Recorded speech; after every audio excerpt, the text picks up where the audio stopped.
ಬೆಳಗ್ಗೆ ಪೂಜೆ ಮಾಡಿದ್ರೆ ಹಂಗೇ ಹೋಗಿ ಹೋಗಿ ಹೋಗಿ ಮೇಕೆ ಇಟ್ಕೊಳಕ್ಕಂತ ನಮ್ಮ ಅಜ್ಜಿ ಮನೆಗೆ ಹೋದ್ರೆ ಅಲ್ಲಿ ನೋಡಿದ್ರೆ ಮೇಕೆ ಕುಯ್ಯೋದು ಗೊತ್ತಾಗ್ಬಿಟ್ಟು ಆ ಕಡೆ ಈ ಕಡೆ ಓದ್ತಾಯಿತ್ತು.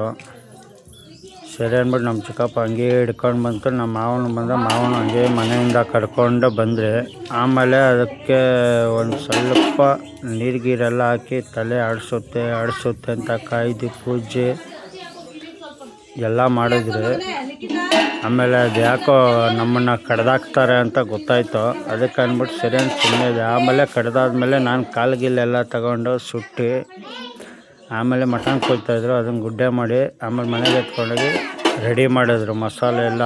ಆಮೇಲೆ ಲೈಟಾಗಿ ಬೇಯಿಸ್ಕೊತಾಯಿದ್ರು. ಆಮೇಲೆ ಅಲ್ಲಿಂದ ಹಂಗೆ ಲೈಟಾಗಿ ಫ್ರೆಶ್ ಮಾಡಿಕೊಂಡು ನಮ್ಮ ಅತ್ತೆ ತಗೋಗಿ ನೋಡಿದೆ. ನಮ್ಮ ಅತ್ತೆ ಚೆಂದಾಗಿ ತಿರುಗಿಸ್ತಾಯಿತ್ತು. ಆಮೇಲೆ ನೋಡಿದ್ರೆ ಫಸ್ಟ್ ಕ್ಲಾಸಾಗಿ ಈ ಥರ ಬಂತು ಫುಡ್ಡು. ಆಮೇಲೆ ಬಿರಿಯಾನಿ ನೋಡಿದರೆ ಅದು ಚೆನ್ನಾಗಿತ್ತು. ಎಲ್ಲ ನೀಟಾಗಿ ಮಾಡಿಕೊಂಡು ಆಮೇಲೆ ಎಲ್ಲ ತಿರುಗಿಸ್ಕೊಂಡು ನಮ್ಮ ತಾತಾಗೆ ಎಡೆ ಇಕ್ಬಿಟ್ಟು ಪೂಜೆ ಮಾಡಿದ್ರು ನಮ್ಮ ಚಿಕ್ಕಪ್ಪ. ಆಮೇಲೆ ನೀಟಾಗಿ ಪೂಜೆ ಗೀಜೆ ಎಲ್ಲ ಮಾಡಿಕೊಂಡು ಎಲ್ಲರೂ ಕೈಗೆ ಮುಕ್ಕೊಂಡು ನಮ್ಮ ತಾತ ಪೂಜೆ ಮಾಡಿ ಧೂಪ ಹಾಕ್ಕೊಂಡು ತಿರ್ಗಾ ನಮ್ಮ ಚಿಕ್ಕಪ್ಪ ಪೂಜೆ ಒಂದು ಸರಿ ಸಾಲಿಲ್ಲ ಅಂದ್ಬಿಟ್ಟು ಇನ್ನೊಂದು ಸರಿ ಪೂಜೆ ಮಾಡ್ತು. ಆಮೇಲೆ ಊಟ ಗೀಟ ಎಲ್ಲ ಆಗಿ ನೀಟಾಗಿ ಊಟನ ಟೇಸ್ಟ್ ಮಾಡ್ತು ನಮ್ಮ ತಂಗಿ. ನಾನು ತಿಂದೆ. ತುಂಬ ಫಸ್ಟ್ ಕ್ಲಾಸಾಗಿತ್ತು ಊಟ. ಮಾಡಿದವ್ರು ಇವರಿಬ್ಬರೇ. ಗುಡ್ ಬಾಯ್.